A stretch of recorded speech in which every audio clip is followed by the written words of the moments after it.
ശമൂവേലിൻ്റെ 1-ാം പുസ്തകം 9-ാം അധ്യായത്തിൻ്റെ 27-ാം വാക്യം. ഓക്കെ, വായിച്ചാട്ട്. പട്ടണത്തിൻ്റെ അറ്റത്ത് എത്തിയപ്പോൾ ശമൂവേൽ ശൗലിനോട്, ഭൃത്യൻ മുൻപേ കടന്നു പോകാൻ പറക. അവൻ കടന്നുപോയി. ശ്രദ്ധിച്ച്. അപ്പോൾ അതിൻ്റെ കടന്നു പോയെങ്കിൽ അതിൻ്റെ അർത്ഥം ദൈവം പറഞ്ഞിട്ടുണ്ട് ഇല്ലേ? നല്ല ഇത് ശമൂവേൽ ഭൃത്യനോട് പറയുകയല്ല. ശമൂവേൽ ഇത് ആരോടാ പറയുന്നേ? ശൗലിനോടാ പറയുന്നേ. എന്തോ പറയുന്നേ അവനോട്? ഭൃത്യനോട് ഒന്ന് മുമ്പോട്ട് കടന്നു പോകാനായിട്ട് പറ. ന്യായമായിട്ടും അവൻ പറഞ്ഞിട്ടുണ്ട്. അതുകൊണ്ടാണല്ലോ എന്ത് ചെയ്തത്? അടുത്ത വാക്യത്തിൽ പറയുന്നത് അവൻ കടന്നുപോയി. ഞാൻ അവിടെ നിന്ന് ആദ്യം ചിന്തിക്കാൻ ആഗ്രഹിക്കുന്ന ഒരു കാര്യം, ആരായിരുന്നു ഈ ഭൃത്യൻ? അവൻ്റെ പേരെന്തുവായിരുന്നു?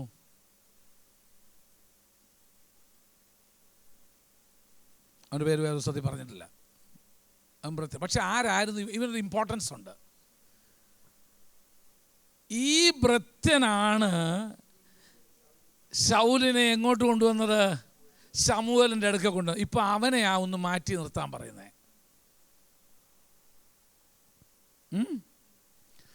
ഈ ഭൃത്യനാണ് എന്ത് ചെയ്തത്? അതിന് മുമ്പ് 9-ാം അധ്യായത്തിൻ്റെ ആരംഭം തൊട്ട് വായിച്ചാൽ പറയാം, മനസ്സിലാക്കാനായിട്ട് കഴിയും. ഈ ഭൃത്യനാണ് ഇവിടെ എത്തിയപ്പം പറഞ്ഞു, ഈ ദേശത്ത് ഒരു ദൈവപുരുഷനുണ്ട്, നമ്മൾ അവൻ്റെ അടുക്ക ചെന്ന് അവൻ പറഞ്ഞു തരും എന്നൊക്കെ പറഞ്ഞ് ഇവനെ എന്ത് ചെയ്ത് നിർബന്ധിച്ച് ഉന്തി തള്ളി എന്ത് ചെയ്ത് അവൻ്റെ അടുക്കിലേക്ക് കൊണ്ടുവന്ന് കണ്ടു. ഒക്കെ ശരിയായി, ഭക്ഷണമൊക്കെ കഴിഞ്ഞു, രാത്രി ഉറങ്ങി, രാവിലെ എഴുന്നേറ്റ് പോകാൻ നേരത്ത് ശമൂവേൽ പറയുകയാണ്, ശൗലിനോട് പറയുകയാണ്, ഇതുവരെ നിൻ്റെ കൂടെ ഒരു നിഴൽ പോലെ നിന്നെ നിനക്ക് ആലോചന പറഞ്ഞു തന്ന് നിനക്ക് കാര്യങ്ങളൊക്കെ പറഞ്ഞു തന്ന ആ മനുഷ്യനുണ്ടല്ലോ, ഒന്ന് മാറ്റി നിർത്തണം.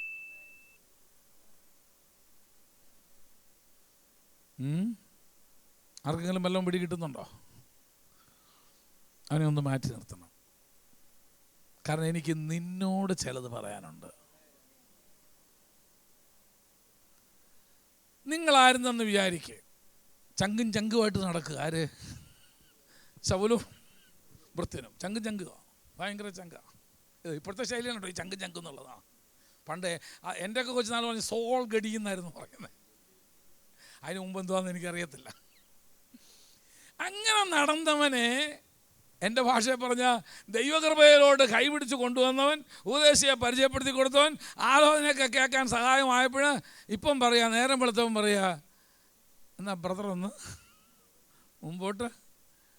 നമ്മളൊക്കെ ആണെങ്കിൽ പറഞ്ഞാൽ എന്താ പറഞ്ഞേനെ? വേണ്ട, നിങ്ങൾക്ക് മനസ്സിലാവാൻ വേണ്ടി ഞാനിങ്ങ് പറയാം. നിങ്ങൾ രണ്ടുപേരും നല്ല ഏടിയാ. ഞാൻ ബിജു പാസ്റ്ററോട് പറയാണ്, ആ ബ്രദറിനോട് ഒന്ന് മുമ്പോട്ട് പോകാൻ പറ. ബിജു പാസ്റ്റർ പറയും, സാറ് പറഞ്ഞാൽ മതി.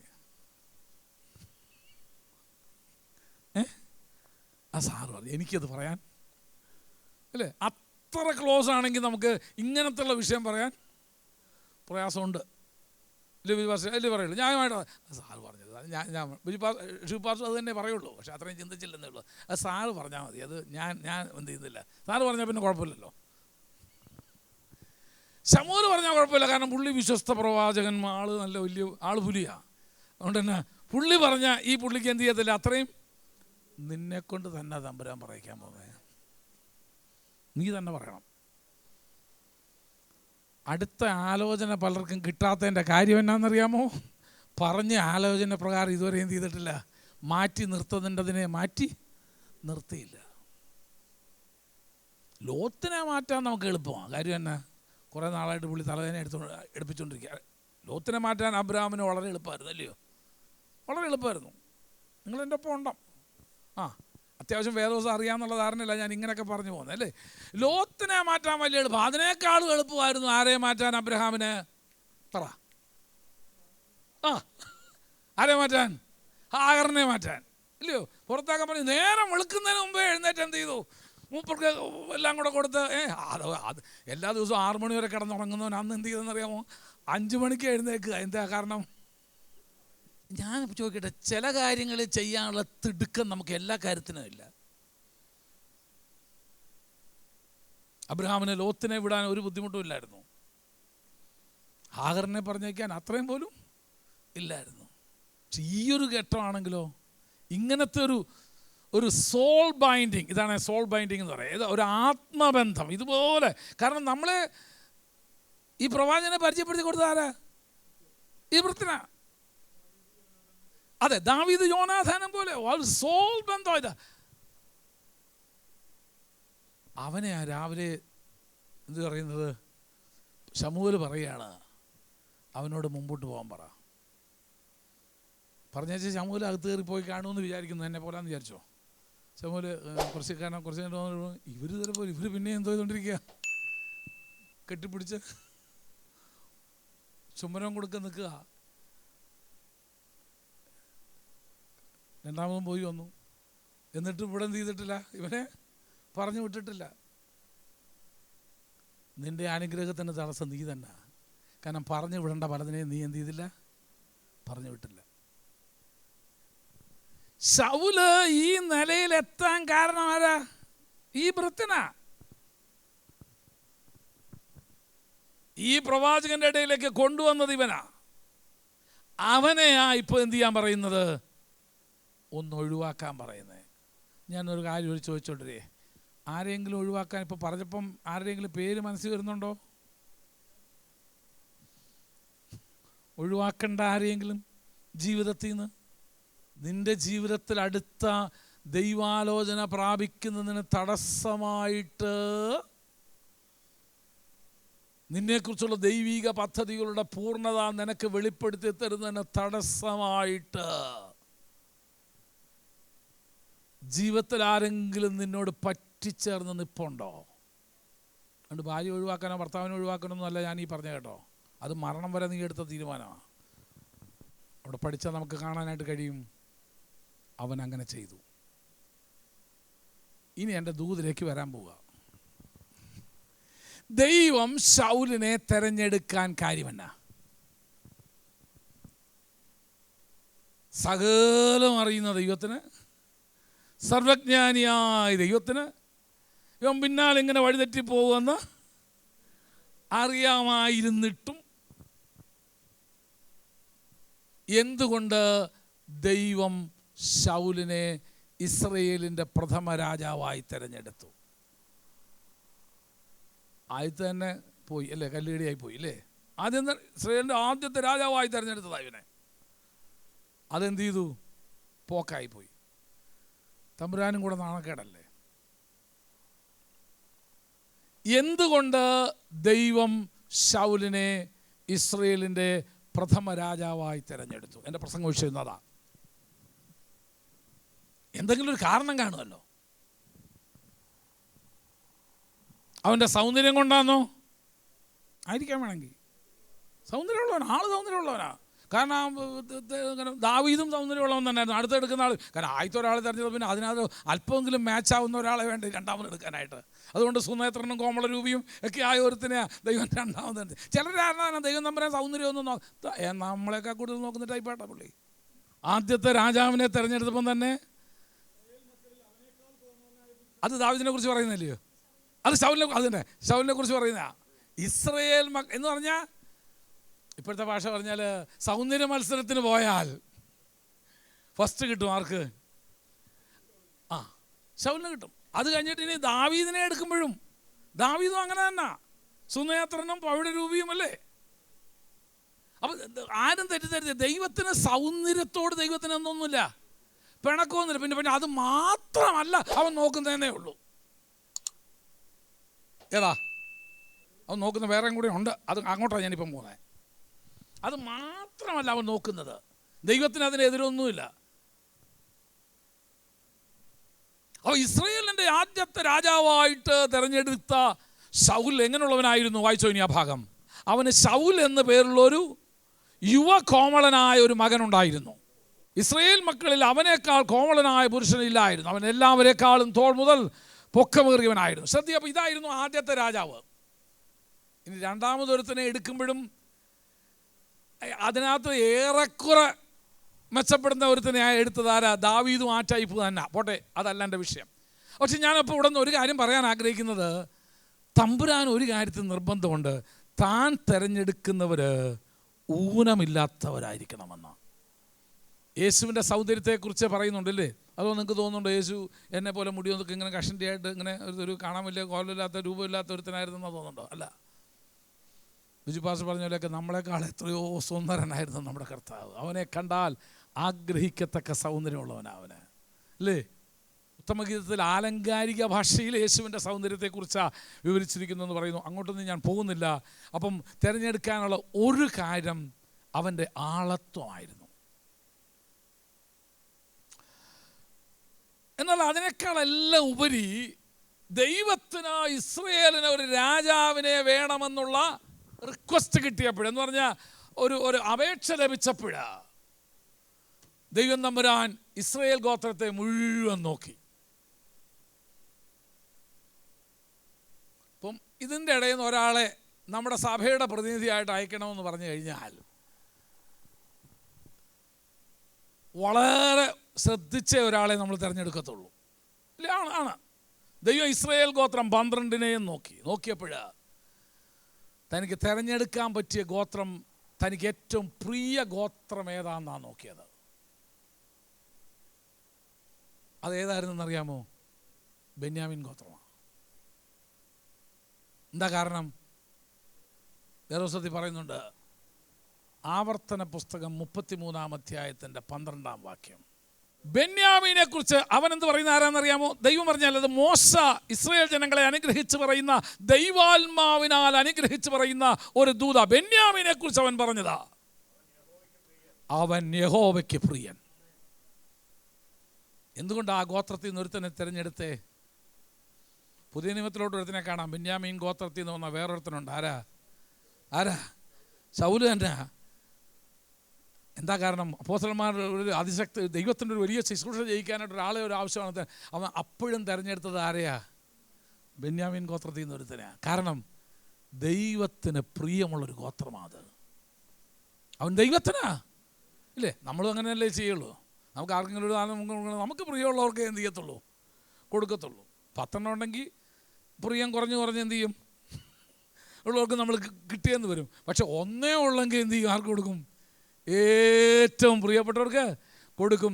ഇസ്രയേലിന് ആദ്യത്തെ ഒരു രാജസ്ഥാനത്തേക്ക് ഒരുത്തനെ കൊണ്ടുവരണമെന്ന് ദൈവം ആഗ്രഹിച്ചപ്പോൾ തനിക്ക് പ്രിയ ഗോത്രമായ ബെന്യാമീൻ ഗോത്രത്തിൽ നിന്ന് ഏറ്റവും കോമളരൂപനായ ഒരുത്തനത്ത്. ഞാൻ ഒറ്റ ഒരു കാര്യം ചോദിച്ചോട്ടെ, ദൈവത്തിന് പ്രിയരാന്നോ നമ്മൾ? തമ്പുരാൻ ഒരാളെ ഒരു കാര്യം ചെയ്യാൻ തിരഞ്ഞെടുക്കണം തോന്നിക്കഴിഞ്ഞാൽ ആരെയും കിട്ടിയില്ലെങ്കിൽ തോമാച്ചനെ വിളിച്ചോളാൻ പറയൂ? അതോ എല്ലാവർക്കും ഐക്യ കണ്ടനെ പറയാൻ പറ്റുന്ന ഒരു പേരുണ്ടോ? അവനാ അതിന് യോഗ്യൻ. അവൻ ദൈവത്തിന് പ്രിയൻ. ഇന്ന് പകൽക്കാലം ദൈവം ശൗലിനെ തിരഞ്ഞെടുക്കാനുള്ള ഒരു കാരണം അവൻ ദൈവത്തിന് പ്രിയനായതുകൊണ്ടാണ്. അതുകൊണ്ടാ അപ്പോസ്തലനായ പൗലോസാന്ന് തോന്നുന്നു പറയുന്നത്, ദൈവത്തിന് പ്രിയ മക്കളെന്ന പോലെ വേണം നിങ്ങൾ എന്ത് ചെയ്യാനായിട്ട്, നടക്കാനായിട്ട്. ദൈവത്തിന് പ്രിയ മക്കളെന്ന പോലെ, ദ ബിലവഡ്സ്. 2 പദവി, ഒന്ന് ഡിയർ ഉണ്ട്, മറ്റൊന്ന് ആകയാൽ പ്രിയ മക്കളെന്ന പോലെ ദൈവത്തെ അനുകരിപ്പിൻ. പ്രിയ മക്കളുടെ ലക്ഷണം എന്നാണെന്നറിയാമോ? അവർ ദൈവത്തെ അനുകരിക്കുന്നവരായിരിക്കും. എല്ലാ മക്കളും അനുകരിക്കത്തില്ല. എല്ലാ മക്കൾക്ക് അവകാശം മാത്രം മതി. എന്നാൽ പ്രിയ മക്കള് എൻ്റെ അപ്പൻ ജീവിച്ച പോലെ, എൻ്റെ അപ്പൻ ജീവിച്ച പോലെ, എൻ്റെ അപ്പൻ ജീവിച്ച പോലെ ഞാനവനെ അനുകരിച്ച് ജീവിക്കും. ബെന്യാമീൻ ഗോത്രത്തിൽ നിന്ന് തിരഞ്ഞെടുക്കാൻ കാര്യമെന്നാ? പക്ഷേ ബെന്യാമീൻ ഗോത്രത്തിൻ്റെ കുറിച്ച് വേറൊരാളൊരു അഭിപ്രായം പറഞ്ഞിട്ടുണ്ട്. അതാ ബെന്യാമീൻ ഗോത്രത്തെക്കുറിച്ച് അപ്പം പറഞ്ഞ അഭിപ്രായം എന്നാണെന്നറിയാമോ? കടിച്ചു കീറുന്ന ചെന്നായിന്ന. എന്നാൽ ദൈവകൃപ പ്രാപിച്ചവൻ മോശ പറഞ്ഞ എന്നാ? അവൻ ദൈവത്തിന് പ്രിയൻ. നിന്റെ അപ്പം ഒരു പക്ഷേ നിന്നെ ചെന്നായെന്ന് വിളിച്ചാലും തമ്പുരാൻ പറയണം നിന്നെക്കുറിച്ച് ഇവൻ എൻ്റെ പ്രിയനാന്ന് പറയണം. ജഡത്തിൽ ജനിപ്പിച്ച അപ്പൻ പറഞ്ഞു ഇവൻ എന്നാ കടിച്ചു കീറുന്ന ചെന്നായിയാന്ന്. അങ്ങനെ ഒരുത്തിനെ രാജാവാക്കിയ രസമായിരിക്കും അല്ലേ? പക്ഷെ വർഷങ്ങൾ കുറച്ച് കഴിഞ്ഞപ്പോൾ, ജീവിതത്തിൽ വന്ന മാറ്റങ്ങളെല്ലാം കണ്ടു കഴിഞ്ഞപ്പോൾ ഇവനെ നോക്കിയിട്ട് ദൈവപുരുഷനായ മോശ പറയുകയാണ്, ഇവൻ ദൈവത്തിന് പ്രിയൻ. എന്നെ കേൾക്കുന്ന ദൈവമക്കളെ, നിൻ്റെ അപ്പൻ എന്നോ നിന്നെക്കുറിച്ച് പറഞ്ഞെന്ന് എനിക്കറിയണ്ട. തമ്പുരാൻ നിന്നെക്കുറിച്ച് എന്നാ സാക്ഷ്യം പറയും? വേണ്ട, ഞാൻ ഒരു കാര്യം കൂടെ നിൻ്റെ ആത്മീയ നേതൃത്വം നിന്നെക്കുറിച്ച് എന്തോ സാക്ഷ്യം പറയും. മോശെ അതാ, he was A spiritual leader of the Israelites. Israel ജനത്തിൻ്റെ ആത്മീയ നേതൃത്വം വഹിച്ചിരുന്ന മനുഷ്യനാ. അവൻ പറയുക, ബെന്യാമീൻ ദൈവത്തിന് പ്രിയൻ. നമ്മളെക്കുറിച്ച് അങ്ങനെ ഒരു സാക്ഷ്യം പറയോ? കർത്താവ് അങ്ങനെക്കുറിച്ച് സാക്ഷ്യം നമ്മളെക്കുറിച്ച് പറയോ? പറയണം. നമ്മുടെ ജീവിതാവസാനം ആവുമ്പോഴത്തേന് ആരംഭത്തിൽ പറഞ്ഞ സാക്ഷ്യമായിരിക്കരുത്, ഉൽപ്പത്തി പറഞ്ഞ സാക്ഷ്യമായിരിക്കരുത്, എവിടെ പറയേണ്ടത്? ആവർത്തനത്തിൽ പറയേണ്ടത് അല്ലേ? മോശ 5 പുസ്തകം എഴുതിയിട്ടുണ്ട്. അതിൽ 5 പുസ്തകത്തിൽ ഉൽപ്പത്തി പറഞ്ഞ ഇവനെക്കുറിച്ച് ഒരുത്തൻ പറഞ്ഞ സാക്ഷ്യം എഴുതിയിട്ടുണ്ട്. അത് ഉൽപ്പത്തി 49:27. ബെന്യാമീൻ കടിച്ചു കീറുന്ന ചെന്നായി. ഞാൻ പറയാം, ആവർത്തനം അവസാനിപ്പിക്കുമ്പോഴും അത് തന്നെ എഴുതി അവസാനിപ്പിക്കാനും കരുതി വരുത്തരുത് നിങ്ങളാരും. ദൂത് എത്ര പേർക്ക് കിട്ടി? തുടക്കത്തിൽ നീ അങ്ങനെ ആയിരിക്കും. സഭയെ വന്നപ്പോഴേ വിശ്വാസത്തിൽ കാലെടുത്ത് വെച്ചപ്പം, ഈ കഴിഞ്ഞ ദിവസം എന്നോട് ഒരാൾ, ഒരു ദേവദാസം വന്ന് എന്നെ ഒരു എൻ്റെ അപ്പോൾ പുള്ളി കെട്ടിപ്പിടിച്ചാൽ ഞാൻ ഒടിഞ്ഞു. അങ്ങനത്തെ ഒരു കെട്ടിപ്പിടുത്തമുള്ളൊരു വാസനുണ്ട് ഇവിടെ. അതുപോലത്തെ ശരീരമായിട്ട് കെട്ടിപ്പിടിച്ച് പറഞ്ഞു, സാറിനെ ഒത്തിരി നന്ദിയുണ്ടെന്ന് പറഞ്ഞു. ഞാൻ പറഞ്ഞു, എന്തിനാ പോകുമെന്ന് ചോദിച്ചു. ഈ സാറിൻ്റെ കൂടെ ചേർന്നതിനോട് എൻ്റെ പ്രതികരണശേഷി മുഴുവൻ നഷ്ടപ്പെട്ടെന്ന് പറഞ്ഞു. ഞാൻ പറഞ്ഞു, അതാ വേണ്ടേ? പുള്ളി പറഞ്ഞതാ, ഈ സാറിൻ്റെ കൂടെ ചേർന്നതിന് ശേഷം എൻ്റെ പ്രതികരണശേഷി മുഴുവൻ നഷ്ടപ്പെട്ടെന്ന് പറഞ്ഞു. എൻ്റെ സാഗര പ്രതികരണശേഷി. ഞാൻ പറഞ്ഞു, ആ പിടുത്തം കൂടെ ഒന്ന് ചെറുതാക്കിയാൽ കൊള്ളാമോ? ഞാൻ പറഞ്ഞു, എൻ്റെ ആശയം നിങ്ങൾ ആരംഭിച്ചതുപോലെ ആയിരിക്കരുത് അവസാനിക്കേണ്ടത്. ആരംഭിച്ചപ്പോൾ എങ്ങനെ ആരംഭിച്ചത്? കടിച്ചു കീറുന്ന ചെന്നായി ആയിട്ട് ജീവിതം ആരംഭിച്ചവനാ. ആവർത്തന പുസ്തകത്തിന്റെ അവസാനത്തിൽ ദൈവപുരുഷനായ മോശ എഴുതുക എന്ന് പറയുന്നത്, ഇവൻ ദൈവത്തിന് പ്രിയൻ. അതിനെ ആ ട്രാൻസ്ഫോർമേഷൻ എന്ന് പറയുന്നത്, അതിനെ എന്താ പറയുന്നത്? രൂപാന്തരം. വേദപുസ്തക ഭാഷ, ഇങ്ങനെ നാം തേജസ്സിന്മേൽ തേജസ് പ്രാപിച്ച്, കൃപമേൽ കൃപ പ്രാപിച്ച്, തേജസ്സിന്മേൽ നോക്കിയ കടിച്ചു കീറുന്ന ചെന്നായി എങ്ങനെ മാറി? ദൈവത്തിന് പ്രിയനായിട്ട് മാറി. തമ്പുരാൻ ഒരാളെ ആവശ്യമെന്ന് തോന്നിയാൽ ആദ്യം നോക്കുന്ന എവിടാ? ബെന്യാമീൻ ഗോത്രത്തിലേക്കാ. അവിടെ കാണാൻ ആരെങ്കിലും ഉണ്ടോ എന്നാ നോക്കുന്നേ. കണ്ടുവരുത്തനെ. ഇന്ന് പകൽക്കാലം വിശ്വാസ ജീവിതത്തിലേക്ക് വന്നിട്ട് എത്ര വർഷമായെന്ന് ഞാൻ ഇവിടെ ഇരിക്കുന്നവരെ കൊണ്ടങ്ങ് പറയിക്കാൻ പോവുക. ഇന്ന് ആ കടിച്ചു കീറുന്ന സ്വഭാവം മാറിയിട്ടുണ്ടോ? ഈയിടെ ഒരാൾ പറഞ്ഞു, ഈയിടെയായിട്ട് ഇയാൾക്ക് ഈ മുൻകോപം കൂടുതലാണ് എന്ന് പറഞ്ഞാൽ എൻ്റെ അടുത്തുനിന്ന് കടിച്ചു കീറുന്ന സ്വഭാവം. പണ്ട് കുഞ്ഞാടായിരുന്നു, ഇപ്പോൾ ഇയാൾ ചെന്നായായിട്ട് ആ രൂപാന്തരം പെട്ടുകൊണ്ടിരിക്കുന്നതെന്ന് തോന്നുന്നു. നോ, നമ്മുടെ ജീവിതം അവസാനിക്കുമ്പോൾ ആവർത്തന മോശ തന്നെ ഇതെല്ലാം എഴുതിയത്. അതാ എനിക്ക് ഏറ്റവും വലിയ രസം അല്ലേ? ഉൽപ്പത്തി പുസ്തകത്തിൽ മോശ ഇവനെക്കുറിച്ച് എഴുതിയ ഭാഗം, അവൻ കടിച്ചു കീറുന്ന ചെന്നായാണെങ്കിൽ തൻ്റെ നിര്യാണ കാലത്തോടടുത്ത് പോകുമ്പോൾ താൻ ജീവിതത്തിൽ ഇത്രയും നാൾ ഇവരെ അടുത്തറിഞ്ഞതിന് ശേഷം ഇവനെക്കുറിച്ച് ദൈവാത്മാവിനാൽ വിളിച്ചു പറയുകയാണ്, ഇവൻ ദൈവത്തിന് പ്രിയൻ. എന്നെ ദൈവമക്കളെ, അതിലേക്ക് വേണം നമുക്ക് ഓടാനായിട്ട്. എങ്ങോട്ട്? എൻ്റെ ജീവിതം അവസാനിക്കുമ്പോൾ ഞാൻ ദൈവത്തിന് പ്രിയനായി എൻ്റെ ജീവിതം ഞാൻ അവസാനിപ്പിക്കും. അതിന് വേണ്ട മാറ്റം ഞാൻ വരുത്തും. അപ്പോൾ ദൈവം ശൗലിനെ തിരഞ്ഞെടുക്കാൻ ഉള്ള ഒന്നാമത്തെ കാരണം അവൻ ദൈവത്തിന് പ്രിയനായതുകൊണ്ടാണ്. ദൈവം ഇന്ന് നോക്കിക്കൊണ്ടിരിക്കുക, ആരെങ്കിലും ഒന്ന് തനിക്ക് വേണ്ടപ്പെട്ട ആരെങ്കിലും കിട്ടുമെന്ന് നോക്കിക്കൊണ്ടിരിക്കുക. അവൻ ദൈവത്തിന് പ്രിയനായിരുന്നു എന്നുള്ളതാണ്. ഒന്നാമൻ ആദ്യത്തേത് അവൻ ബെന്യാമീൻ ഗോത്രക്കാരനായിരുന്നു. പക്ഷേ ബെന്യാമീൻ ഗോത്രക്കാരനായിരുന്നെങ്കിലും ഉൽപ്പത്തി പുസ്തകം 49:27 സ്വഭാവമായിരുന്നെങ്കിൽ എന്ത് ചെയ്യത്തില്ലായിരുന്നു? പറ്റത്തില്ലായിരുന്നു. അത് മാറി. ആവർത്തനം 33 ആയപ്പോഴത്തേന് അവൻ്റെ സ്വഭാവം മാറി. അവൻ ദൈവത്തിന് പ്രിയമുള്ളവനായിട്ട് മാറി. തമ്പുരാൻ ഒരാളെ ആവശ്യം വന്നപ്പോൾ ബെന്യാമീൻ ഗോത്രത്തിലേക്ക് അവൻ കണ്ണ് നോക്കിയപ്പോൾ വിശുദ്ധ വേദപുസ്തകം പറയുന്നു, തൻ്റെ കണ്ണ് ലോകമെങ്ങും ഊടാടി സഞ്ചരിച്ചു കൊണ്ടിരിക്കുക. കണ്ടു ബെന്യാമീൻ ഗോത്രത്തിൽ നിന്നൊരുത്തനെ. ഇനി ഞാൻ പെട്ടെന്ന് ശൗലിൻ്റെ ജീവിതത്തിലേക്ക് വരാൻ പോവുക. ഏത്? പുതിയ നിയമത്തിലെ ശൗല്. കാടിച്ചു കീർന്ന ചെന്നായി തന്നെയായിരുന്നു അവൻ ആദ്യം, ഇല്ലയോ? ആണ്. അത് ബെന്യാമീൻ ഗോത്രക്കാരൻ്റെ സ്വഭാവമാണെന്ന് തോന്നുന്നു. കടിച്ചു കീറുന്ന സ്വഭാവമായിരുന്നു. എല്ലാത്തിനെയും വലിച്ചു കെട്ടി എന്തു ചെയ്യും? നശിപ്പിക്കാൻ വേണ്ടി ഒരു ചെന്നായെപ്പോലെ ദൈവജനത്തെ നശിപ്പിക്കാൻ. അത് ആ ഗോത്രത്തിൻ്റെ ഒരു സ്വഭാവമാണെന്ന് തോന്നുന്നു. അതിനകത്ത് ദൈവകൃപയിലല്ല ജനിക്കപ്പെടുന്നതെങ്കിൽ ഇങ്ങനെ ആയിരിക്കും, ഒരു സംശയമില്ല. എന്നാൽ ദമസ്കോസിൻ്റെ പടിവാതിൽക്ക് വെച്ച് ആ കടിച്ചു കീറുന്ന ചെന്നായ ആരായിട്ട് മാറി എന്നറിയാമോ? ദൈവത്തിന് പ്രിയപ്പെട്ടവനായി മാറി. ഇന്ന് പകൽക്കാലം ഞാനൊരു കാര്യം പറയാം. ഏത് ചെന്നായെയും ദൈവത്തിന് പ്രിയപ്പെട്ടവനായി മാറ്റുന്ന ഒരു സുവിശേഷമാണ് നമ്മുടെ കയ്യിലുള്ളത്. ഒരു ദൈവകൃപയാ ദൈവം നമുക്ക് പകർന്നു തന്നേക്കുന്നത്. ഒരു ദൈവത്തെയാണ് നാം സേവിക്കുന്നത്. എന്നിട്ടും മാറിയില്ലെങ്കിൽ നിന്നെ സേവിക്കുന്ന ദൈവം ഏതാണെന്ന് എനിക്കൊരു സ്വല്പമൊന്ന് സംശയമുണ്ട്. അവൻ ബെന്യാമീൻ ഗോത്രക്കാരനായിരുന്നു എന്നുള്ളത് ഒന്നാമത്തെ കാരണം. രണ്ട്, ബെന്യാമീൻ ഗോത്രക്കാരനായിരുന്നു എന്നുള്ളത് മാത്രമല്ല, അവൻ ദൈവത്തിന് പ്രിയനായിരുന്നു. മൂന്ന്, നമ്മൾ വായിച്ച വേദഭാഗത്തേക്ക് വരാൻ പോവുക. ശമൂവേലിൻ്റെ പുസ്തകത്തിലേക്ക് 9-ാം അധ്യായത്തിലല്ലയോ? 9-ാം അധ്യായത്തിൽ 1 മുതലായിട്ടുള്ള വാക്യങ്ങൾ വായിച്ചു പോയി. ബെന്യാമീൻ ഗോത്രത്തിൽ കീസ് എന്ന പേരുള്ള ഒരു ധനികനുണ്ടായിരുന്നു. അവൻ ബെന്യാമീനായ അഫീ ആ ആ ആ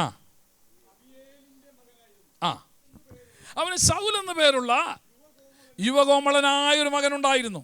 ആ ആ ഇല്ലായിരുന്നു. ആ ആ ആ ആയിരുന്നു. ആ ആ ആ കീസ് തൻ്റെ മകനായ ശൗലിനോട്, നീ ഒരു ഭൃത്യനെയും കൂട്ടിക്കൊണ്ട് ചെന്ന് കഴുതകളെ അന്വേഷിക്ക എന്ന് പറഞ്ഞു. ആ എൻ്റെ ഭാഷ പറഞ്ഞാൽ പിതാവിൻ്റെ ഇഷ്ടം ഉള്ളു തുറന്ന് പറയാൻ പറ്റിയ ഒരു മകനായിരുന്നു. ആര്? നമുക്ക് പലർക്കും അതാ പ്രശ്നം. നമുക്ക് ഉള്ളു തുറന്ന് പലരോടും എന്ത് ചെയ്യാൻ പറ്റത്തില്ല, പറയാനൊക്കത്തില്ല.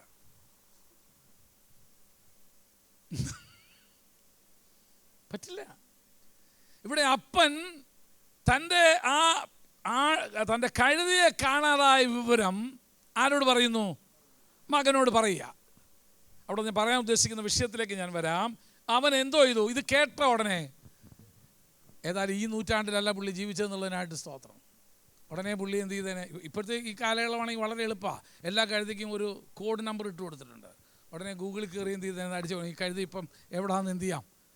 നഷ്ടപ്പെട്ട ഫോൺ വരെ കണ്ടെടുക്കാൻ മാർഗമുണ്ട്. അങ്ങനെ അതിനകത്ത് രജിസ്റ്റർ ചെയ്യണമെന്നേ ഉള്ളൂ. ഇല്ലെങ്കിൽ തലയും കുത്തി വന്നാൽ ഇത് എവിടെയാണെന്ന് അറിയത്തില്ല. അപ്പോൾ ഇപ്പോഴാണെങ്കിൽ എന്ത് വളരെ എളുപ്പമാണ്. ഈയിടെ ഒരു സഭയിൽ ചെന്നപ്പോഴാണ് അറിഞ്ഞത്, എല്ലാ വിശ്വാസികൾക്കും ഓരോ കാർഡ് കൊടുത്തിട്ടുണ്ട്, ID കാർഡ് കൊടുത്തിട്ടുണ്ട്. ആരാധനയ്ക്ക് വരാൻ നേരത്ത് സ്വൈപ്പ് ചെയ്തിട്ട് വേണം കയറാനായിട്ട്. ആണ്, ചുമ്മാ പറഞ്ഞതല്ല. എല്ലാ വിശ്വാസികൾക്കും ഒരു കാർഡ് കൊടുത്തിട്ടുണ്ട്. ആരാധനയ്ക്ക് കയറാൻ നേരത്ത് അത് കാർഡ് സ്വൈപ്പ് ചെയ്തിട്ട് വേണം ആലയത്തിനകത്ത് കയറാം. അപ്പം വന്നോ ഇല്ലയോ എന്ന് അന്നേരം അറിയാം. രോഗം കഴിയുമ്പോൾ അറിയാം ഏതൊക്കെ ആടാ വരാഞ്ഞെന്നുള്ളത്. ആട് നമ്പർ 38 വന്നിട്ടില്ല, ആട് 116 വന്നിട്ടില്ല. അല്ലേ പാസ്റ്റർമാർ? അങ്ങനെയൊക്കെ നമുക്ക് ഉണ്ടായിരുന്നെങ്കിൽ എത്ര എളുപ്പമായിരുന്നല്ലേ? ഇത് നമ്മൾ മുഴുവൻ നോക്കിക്കൊണ്ടിരിക്കണം. അത് വരും, മുദ്രയിടുന്ന സമയത്ത് വരും അത്. അപ്പോൾ അത്രയും ഹൈലൈറ്റ്. അവിടെ ഒരാടിനും പേരല്ല, അവിടെ ആട് മുഴുവൻ അറിയപ്പെടുന്നത് എങ്ങനെയാ? നമ്പറില്ല. ഈ പോലീസ് ഡിപ്പാർട്ട്മെൻറ്റിൽ എങ്ങനെയാണ് അല്ലേ? അവിടെ നമ്പറിലേ പോലീസ് അറിയത്തുള്ളൂ. എന്നാൽ യോഹന്നാൻ്റെ സുവിശേഷത്തിൽ പറയുന്നത്, ഞാൻ അവയെ പേര് ചൊല്ലി വിളിക്കുന്നെന്നാണ് അറിയുന്നത്. പോട്ടെ, അതെൻ്റെ വിഷയമല്ല. അപ്പോൾ പിതാവ് രാവിലെ പറയുകയാണ്, നമ്മുടെ ഒരു കഴുത കാണാതായിരിക്കുന്നു. അതിന് പിന്നെ കഴുത കഴുതയൊക്കെ ഉണ്ടെങ്കിൽ കാണാതാവും. ഈ കഴുതയ്ക്കൊരു സ്വഭാവമുണ്ട്. അത് പ്രവാചകൻ പറയുന്നുണ്ട്. എന്തുവാ? കഴുത കാണാതാവുന്ന പ്രശ്നം ഉദിക്കുന്നില്ല. കാരണം നല്ല വാക്യമുണ്ട്, കഴുത തൻ്റെ യജമാനൻ്റെ പുൽത്തൊട്ടിയായി. കാളയ്ക്ക് തൻ്റെ ഉടയവനെ അറിയാം. നമ്മുടെ കാളയെക്കുറിച്ചല്ല പറയുന്നേ, കാളയ്ക്ക് തൻ്റെ ഉടയവനെ അറിയാം, കഴുതയ്ക്ക് തൻ്റെ യജമാനൻ്റെ പുൽത്തൊട്ടി അറിയാം എന്ന് പറഞ്ഞാൽ, യജമാനൻ്റെ പുൽത്തൊട്ടിയിൽ നിന്നല്ലാതെ വേറൊരു പുൽത്തൊട്ടിയിൽ നിന്നും ഈ ബുദ്ധിയില്ലാത്ത ജീവി പോയി എന്ത് ചെയ്യത്തില്ല? ആഹാരം കഴിക്കത്തില്ല. അറിയാമോ? കഴുത യജമാനൻ്റെ പുൽത്തൊട്ടിയിൽ നിന്നേ എന്ത് ചെയ്യത്തുള്ളൂ? കഴിക്കത്തുള്ളൂ. കാര്യം എന്നാ? തൻ്റെ യജമാനനെ കഴുതയ്ക്ക് നല്ലപോലെ അറിയാം, എൻ്റെ ദോഷത്തിനൊന്നും ഇവൻ എന്ത് ചെയ്യത്തില്ല, എനിക്ക് തിന്നാൻ തരത്തില്ല, കുടിക്കാൻ തരത്തില്ല. പരിചിതമായ യജമാനൻ്റെ പുൽത്തൊട്ടിയിൽ നിന്ന് മാത്രമേ ആര് ഭക്ഷണം കഴിക്കത്തുള്ളൂ? കഴുത കഴിക്കത്തുള്ളൂ. അതുകൊണ്ട് വിശന്നാൽ ഈ കഴുത എന്ത് ചെയ്യുന്നറിയാമോ? തിരിച്ച് യജമാനൻ്റെ അടുക്കലോട്ട് എത്തിയിരിക്കും. നമ്മളാ പറയുന്നതിന് ബുദ്ധിയില്ലെന്ന്. അത്രയും ബുദ്ധി നമ്മുടെ ആളുകൾക്കുണ്ടായിരുന്നെങ്കിൽ എത്ര ഉപകാരമായിരുന്നു. ഇല്ലയോ ജമ്മൽ ജോൺ പാസ്റ്ററെ? അത്രയും ബുദ്ധി നമ്മുടെ കഴുതകൾക്കുണ്ടായിരുന്നെങ്കിൽ ഞായറാഴ്ച രാവിലെ എന്ത് ചെയ്തേനെ? യജമാനൻ്റെ പുൽത്തൊട്ടി തന്നെ തിന്നാനായിട്ട് വന്നേ. എല്ലാ വാക്യത്തിലും ദൂതുണ്ട്. കഴുതയ്ക്ക് തൻ്റെ യജമാനൻ്റെ പുൽത്തൊട്ടി അറിയാം, കാളയ്ക്ക് തൻ്റെ ഉടവനെ അറിയാം. എന്നിട്ട് അടുത്ത വാക്യം കേട്ടോ, അതാ നമ്മളെക്കുറിച്ച് പറഞ്ഞേക്കുന്നത്. എൻ്റെ ജനത്തിനോ, ഇസ്രയേലോ അറിയത്തില്ല. ഇസ്രയേലിൻ്റെ വേറെ പേര് എൻ്റെ ജനമെന്നാ. ആ എൻ്റെ ജനം, എൻ്റെ വിശ്വാസിക്ക് ഇതൊന്നും അറിയത്തില്ല. പുൽത്തൊട്ടി ഏതാണെന്നറിയത്തില്ല, യജമാനും ആരാന്നറിയത്തില്ല. അപ്പൊ കഴുത കാണാതാവുക എന്ന് പറഞ്ഞാൽ അതെന്തുവാണെന്നറിയാമോ? അതൊരു അസാധാരണ സംഭവമാണ്. ദൂതിലോട്ട് കയറാൻ പോവാ. കഴുത കാണാതാവുക എന്ന് പറഞ്ഞാൽ അതെന്തുവാ? ഒരു അസാധാരണ സംഭവമാണ്. വീട്ടിലേതാണ്ട് ഒരു അസാധാരണ സംഭവം നടന്ന പോലെ നടക്കാൻ പാടില്ലാത്ത അങ്ങനെ വല്ലതും നടക്കുന്നെങ്കിൽ ഓർത്തോ, ഒരു ദൈവപ്രവൃത്തി അതിൻ്റെ പുറകിലുണ്ടെന്ന്. പ്രവാചകനെ അന്വേഷിക്കേണ്ട സമയമായി എന്നർത്ഥം, ദൈവാലോചന കേൾക്കേണ്ട സമയമായി എന്നർത്ഥം, എവിടേക്കോ ദൈവശബ്ദത്തിൻ്റെ നിനക്ക് ചെവി കൊടുക്കേണ്ട സമയമായി എന്നർത്ഥം, ഏതെയോ ദൈവദാസനുമായി നിന്റെ ജീവിതം ഒന്ന് കണക്ട് ചെയ്യേണ്ട സമയമായി എന്നതിൻ്റെ അർത്ഥം. അസാധാരണമായൊരു കാര്യമാണ് ഇന്ന് ആ വീട്ടിൽ സംഭവിച്ചേക്കുന്നത്. കഴുതയെ കാണാതായിരിക്കുന്നു. ജീവിതത്തിൽ എന്തെങ്കിലും അങ്ങനെ സംഭവിക്കുന്നുണ്ടോ? അസാധാരണമായ ചിലത് സഭയിലെ വിശ്വാസികളുടെ ജീവിതത്തിൽ, ദേശത്ത്, നമുക്ക് വേണ്ടപ്പെട്ടവരുടെ ഇടയിൽ എന്താണെന്നറിയത്തില്ല പാസ്റ്ററെ, ഇതെന്തുവാണെന്നറിയത്തില്ല. അന്നേരം മനുഷ്യനോട്ടക്കാരൻ്റെ അടുക്കലല്ല പോണ്ടേ. സകലതും പറഞ്ഞു ഒത്തുവരുന്ന ഒരു ദൈവദാസൻ എവിടാന്ന് നോക്കിയ അവനെ അന്വേഷിച്ചല്ല നീ. ഒരസാധാരണ സംഭവം നടന്നിരിക്കുക. കഴുത മിസ്സാവുന്ന പരിപാടിയില്ലെന്നാ. കാരണം യജമാനന്റെ പുൽത്തൊട്ടി മറ്റേത് മൃഗത്തെക്കാൾ കൂടുതൽ അറിയുന്നത് കഴുതയാ. അത് നഷ്ടപ്പെട്ടിരിക്കുക. ഇന്ന് പകൽക്കാലം ഞാനൊരു ദൂത് നിങ്ങൾക്ക് കൈമാറാം. ജീവിതത്തിൽ എപ്പോഴെങ്കിലും എവിടെങ്കിലും അസാധാരണകരമായ, വിശദീകരിക്കാനാവാത്ത, ഒരിക്കലും നിനക്ക് മനസ്സിലാക്കാൻ കഴിയാത്ത ഏതെങ്കിലും വിഷയങ്ങൾ ജീവിതത്തിൽ സംഭവിക്കുന്നെങ്കിൽ ഓർത്തുകൊള്ളുക, മുഴങ്കാൽ മുടക്കേണ്ട സമയമായിരിക്കുന്നു എന്നുള്ളതാണ്. ദൈവകൃപയ്ക്ക് വേണ്ടി ഏൽപ്പിച്ചു കൊടുക്കേണ്ട സമയമായിരിക്കുന്നു. അല്പമൊന്ന് ദൈവസന്നിധി താഴേണ്ട സമയമായിരിക്കുന്നു. അല്പമൊന്ന് ദൈവമുഖം അന്വേഷിക്കേണ്ട സമയമായിരിക്കുന്നു. പിതാവ് പറഞ്ഞു, നമ്മുടെ കഴുതുകളെ കാണാതായി. ഇവൻ എന്തോ ചെയ്തു? ഇവൻ എന്ത് ചെയ്തു? അവിടെ അതിൻ്റെ രണ്ടിൻ്റെ ഇടയിൽ കിടക്കുന്നൊരു വായിക്കേണ്ടവരുണ്ട്. അവൻ പുറപ്പെട്ടു. അല്ലാണ്ട് പിന്നെ അന്വേഷിക്കാൻ പറ്റത്തില്ലല്ലോ, അല്ലേ? പിതാവ് പറഞ്ഞത് അവന് അനുസരിച്ച് പുറപ്പെട്ടു. ബെന്യാമീൻ ഗോത്രത്തിൽപ്പെട്ട കീശന്റെ മകനായ ശൗലിനെ തിരഞ്ഞെടുക്കാനൊരു കാരണം പിതാവിൻ്റെ ആജ്ഞ അനുസരിക്കുന്നവനായിരുന്നു. അല്പം സൗന്ദര്യം കൂടിയാൽ പിന്നെ നമ്മൾ എന്ത് ചെയ്യത്തില്ല? അനുസരിക്കത്തില്ല. മറ്റുള്ളവർക്കൊന്നും ഇല്ലാത്ത എന്തെങ്കിലും നമുക്കുണ്ടെങ്കിൽ അന്നേരെ നമുക്ക് കൊമ്പ് മുളയ്ക്കും. അത് നമുക്ക് മനസ്സിലാവുന്ന ഭാഷയാണ് ഞാൻ പറഞ്ഞത്, അല്ലേ? ആർക്കും ഇല്ലാത്ത എന്തെങ്കിലും ഒരു ദൈവകൃപ. ഇവനെന്തൊക്കെയുണ്ട്? സൗന്ദര്യമുണ്ട്, സമ്പത്തുണ്ട്, ഉയരമുണ്ട്.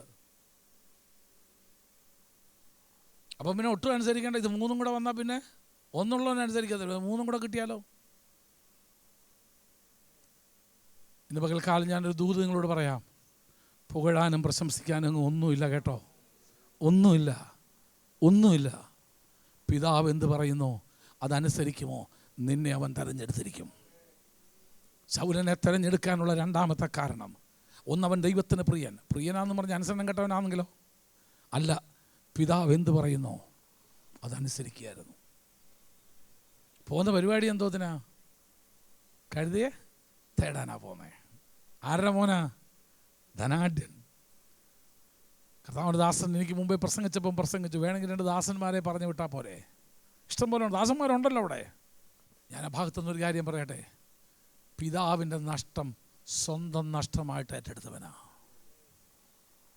നമ്മളാണെങ്കിൽ പറയും എന്നാൽ പിന്നെ താൻ പോയി നോക്കിക്കോളാൻ പറയും. തൻ്റെ ആടല്ലേ പോയല്ലേ, നീ വെക്കോ. ഇന്നത്തെ കാലത്ത് ഇതൊക്കെ വരികയും പോവുകയൊക്കെ ചെയ്യും, അതൊക്കെ മനസ്സിലാക്കണം. ഇല്ല, പിതാവിൻ്റെ നഷ്ടം അതെൻ്റെ നഷ്ടമാണ്.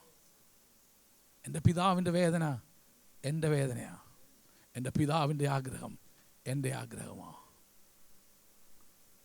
A man after father's heart. പിതാവിൻ്റെ ഹൃദയം എന്താണെന്നറിയാവുന്ന ഒരുവനായിരുന്നു ആര്? ശൗല്. തമ്പുരാൻ തിരഞ്ഞെടുത്തതിൻ്റെ കാരണം അതാ. നമ്മളെയൊക്കെ തിരഞ്ഞെടുക്കാത്തതിൻ്റെ കാരണം അത് തന്നെ. നിങ്ങൾ ഇങ്ങോട്ട് വരുമ്പം വിചാരിച്ചോ, ഞാൻ ഉദാഹരണം പറയാം. ഒരു പൈപ്പ് പൊട്ടി ഇങ്ങനെ വെള്ളം പോയിക്കൊണ്ടേയിരിക്കുക. വെള്ളം പോകുന്ന കണ്ടാലും നമ്മളെന്ത് ചെയ്യും? നമ്മൾ നേരെ അതിലെ കയറി ഇങ്ങോട്ട് അങ്ങ് പോരും. അപ്പം അത് വെള്ളം അത് സാറിൻ്റെ വെള്ളമല്ലേ. എത്ര പേര് അതൊന്ന് അടയ്ക്കാൻ വേണമെങ്കിൽ പോയി ചെയ്യും, വല്ലതും ചെയ്യും. ഞാൻ പൈപ്പടയ്ക്കാൻ വന്ന ആളല്ല, ഞാൻ ആരാധനയ്ക്ക് വന്നവനാ. നമുക്കൊരു പാട്ടുമുണ്ട്, കൂലിക്കാരനല്ല ഞാൻ, യേശുവിൻ സ്ഥാനാപതി, തിരഞ്ഞെടുക്കപ്പെട്ടവൻ ഞാൻ, രാജകീയ പുരോഹിതൻ, വിശുദ്ധ വംശക്കാരൻ ഞാൻ, സ്വന്തക്കാരനാണല്ലോ ഞാൻ. ഞാനിവിടെ പൈപ്പ് പൊട്ടി നടക്കാനൊന്നും വന്നതല്ല. ഞാനിവിടെ കക്കൂസ് കഴുകാൻ വന്നവനൊന്നുമല്ല. ഞാനിവിടെ കസേര എടുക്കാൻ വന്നവനൊന്നുമല്ല. എടാന്ന് വിളിക്കുന്നതിനെ പറ്റി വിഷമിക്കരുത്. പിതാവിൻ്റെ ഹൃദയം അറിയണം നീ. പിതാവിൻ്റെ ഹൃദയം നിനക്കുണ്ടായിരുന്നെങ്കിൽ ആരും പറയണ്ട നീ അത് ചെയ്തേനെ. ആരും പറയണ്ട, നീ അത് ചെയ്യും. കാരണം പിതാവിൻ്റെ നഷ്ടം എൻ്റെ നഷ്ടമാണ്.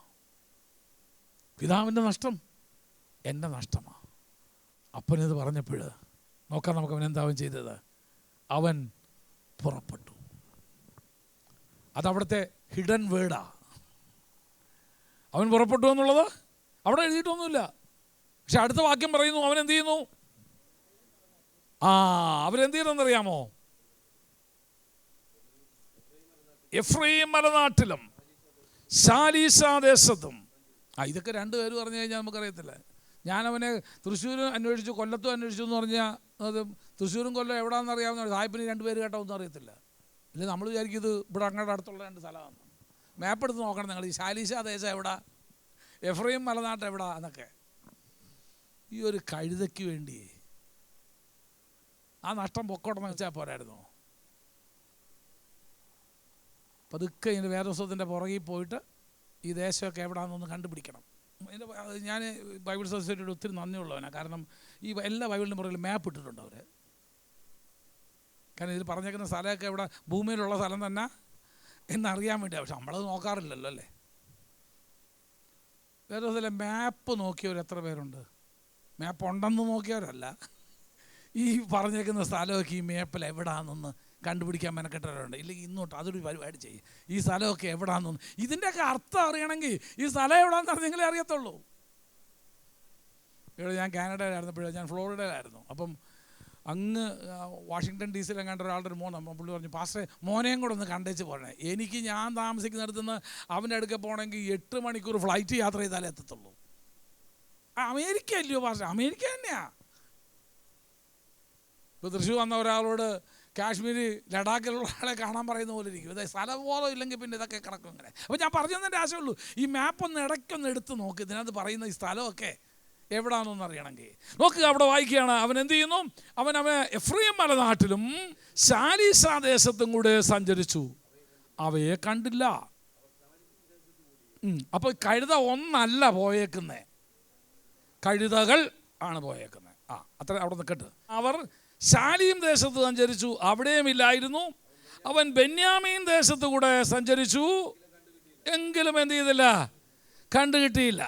ഇത് ദേശം കുറേ സഞ്ചരിച്ചു. ഇതല്ല കുരിയച്ചിറ, വളരി, മിഷൻ കോട്ടേഴ്സ് എന്ന് പറയുന്ന സ്ഥലങ്ങളൊന്നും അല്ലാട്ടോ. നിങ്ങൾ മാപ്പ് നോക്കണം. എത്ര മൈലുകൾ സഞ്ചരിച്ചെന്നറിയാമോ ഈ 2 കഴുതങ്ങൾ നോക്കി? 2 ഞാനങ്ങ് പറഞ്ഞതേ ഉള്ളൂ. ഏതായാലും കൂട്ടമല്ല. അതാണെങ്കിൽ പെട്ടെന്ന് ശ്രദ്ധിച്ചേനെ ആളുകൾ. വായിച്ചോ. സൂഫ് ദേശത്തെത്തിയപ്പോൾ ശൗൽ പതുക്കെ കൂടെയുള്ള ഭർത്തനോട് പറഞ്ഞു, വാ നമുക്കിനി മടങ്ങി പോ, അല്ലെങ്കിൽ കഴുതകളെ കുറിച്ച്. അപ്പൻ്റെ ഹൃദയം അറിയാവുന്നവനാ, അപ്പൻ്റെ ഹൃദയം അറിയാം. ഇല്ലേ, ചില പിള്ളേർ പോകാനത് ഒരു ചിന്തയില്ല. ഒരു വെച്ച് പറയും, ആ മമ്മി ഇപ്പം നമ്മളെ അന്വേഷിക്കേണ്ടാവുന്ന ഒരുത്തം പറയും. അപ്പം ഞാനോട് ഈ കളിയും കൂടെ കഴിഞ്ഞേച്ച് പോവാം. കേട്ടിട്ടില്ലയോ? രണ്ട് പിള്ളേർ ഈ ഒറ്റപുത്രനെ വളർത്തിയവന് ചിലപ്പോൾ അറിയത്തില്ല, 2-3 അറിയാമില്ല. എടാ അപ്പം ഇപ്പം നമ്മളെ അന്വേഷിക്കുന്ന കഴുതയല്ല ഇപ്പോൾ അവിടുത്തെ. അപ്പൻ്റെ ഹൃദയം അറിയാവുന്ന ഒരു മോനായിരുന്നു. അങ്ങനെ ഒരു 10 കിട്ടിയ എത്ര നല്ലതാണെന്നറിയാമോ? അതാണ് ഞാൻ ആദ്യം പറഞ്ഞത്, അപ്പൻ്റെ നഷ്ടത്തെക്കുറിച്ച് അറിയാവുന്നവൻ, ഇപ്പോൾ അപ്പൻ്റെ വേദന അറിയുന്നവൻ. തമ്പുരാൻ അങ്ങനെയുള്ളവരെയാണ് വേണ്ടേ. നമ്മളപ്പം വേദനിക്കുന്ന അയാൾ കുറച്ച് അയാൾക്ക് ആവശ്യമാണ്, കുറച്ചൊന്ന് വേദനിക്കട്ടെ. ഇതാണ് നമ്മുടെ മെൻറ്റാലിറ്റി. ശൗലിനെ തിരഞ്ഞെടുക്കാൻ കാര്യം എന്നാണെന്നറിയാമോ? അപ്പൻ്റെ വേദന അറിഞ്ഞവൻ, അപ്പൻ്റെ ഹൃദയത്തെ അറിഞ്ഞവൻ, അപ്പൻ്റെ ഭാരം അറിഞ്ഞവൻ. ശൗലിൻ്റെ മനസ്സിലാകെ ഒരു അസ്വസ്ഥത. അപ്പനിപ്പം നമ്മളെക്കുറിച്ചായിരിക്കുമല്ലോ ഭാരപ്പെടുന്നത്. സാധാരണ ഈ സൈക്കോളജിക്കാർ പറഞ്ഞു കഴിഞ്ഞാൽ ടെലിപ്പതി കമ്മ്യൂണിക്കേഷൻ എന്നാണ് പറയുന്നത്. എന്ന് പറഞ്ഞാൽ ഒന്നുമില്ലാതെ അല്ല, നമുക്ക് ഏറ്റവും പ്രിയപ്പെട്ട ഒരാൾക്ക് എന്തെങ്കിലും അസ്വസ്ഥത വന്നാൽ ഉടനെ നമുക്കത് അറിയാം. അങ്ങനെ വല്ലപ്പോഴും ഫീൽ ചെയ്തിട്ടുണ്ട്? എവിടെയല്ലേ, എന്ത് ഫീലിങ്, എത്ര ദൂരത്താണെങ്കിലും അറിയാതെ ഒരു അസ്വസ്ഥത. അറിയാതെ ഒന്നെങ്കിൽ പ്രാർത്ഥിക്കാനോ അല്ലെങ്കിൽ ഒരു ദൂത് പറയാനോ അല്ലെങ്കിൽ ഒരു വാട്സപ്പ് മെസ്സേജ് ആക്കി എന്തെങ്കിലും ദൈവാത്മാവ് അന്നേരം പറയൂ, ഒന്ന് വിളിക്കാനൊക്കെ പറയും. കാര്യം എന്നാ? സോൾ ബൈൻഡഡാ. അവരുടെ ആത്മാവ് എന്ത് ചെയ്തിരിക്കുന്നു? യോജിച്ചിരിക്കുക. ഞാൻ പറയും, അപ്പനിപ്പം കഴുത നമ്മളെ, കാരണം പോയിട്ട് കുറേ നാളായി, നമ്മളെക്കുറിച്ച് അവനെ തിരഞ്ഞെടുക്കാനുള്ള എൻ്റെ ആദ്യത്തെ കാരണം എന്നറിയാമോ? അപ്പൻ്റെ വേദന അറിഞ്ഞവൻ മാത്രമല്ല, അപ്പൻ്റെ ഹൃദയത്തെ അറിഞ്ഞവനായിരുന്നു. ദാവീദിനെക്കുറിച്ച് വിശുദ്ധ വേദപുസ്തകം പറയുന്നൊരു വാക്യമുണ്ട്, a man after my own heart. ദാവീദിനെക്കുറിച്ച് ദൈവം പറയാ, എൻ്റെ ഹൃദയപ്രകാരമുള്ളൊരു മനുഷ്യൻ, a man after my own heart. ശൗലത ജീവിതം കൊണ്ട് തെളിയിക്കാതെ തിരഞ്ഞെടുക്കാൻ ഈ 3 കാരണം തന്നെ ധാരാളമാണ്. ഒന്ന്, ദൈവത്തിന് പ്രിയമുള്ളവനായിരിക്കെ.